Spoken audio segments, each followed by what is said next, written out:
ஏதோ என்னால முடிஞ்ச வரைக்கும் நடந்ததெல்லாம் எடுத்து சொல்லி சின்னதா ஒரு சாரி கேட்டு அவளை கூல் பண்ணேன்.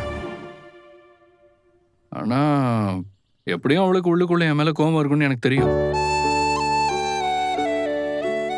சரி, அதையும் கிளியர் பண்ணிடுவோமேன்னு மிட் நைட்ல ஒரு தடவை சாரி கேட்டு வாய்ஸ் நோட் எல்லாம் போட்டேன்.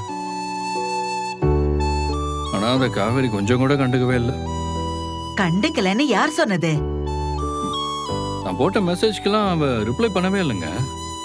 அவ பதில் அனுப்பாம வேணா இருந்திருக்கலாம். நீங்க என்னென்ன பேசி அனுப்புனீங்களோ அதெல்லாம் ஒண்ணு விடாம கேட்டா. அது எப்படிங்க உங்களுக்கு தெரியும்? அவ கேட்டதை தான் நான் ஒட்டு கேட்டேன்ல. அத்த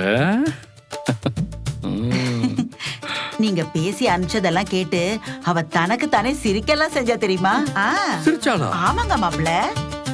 அப்புறம் ஏன் அவ ரிப்ளை பண்ணவே இல்லை?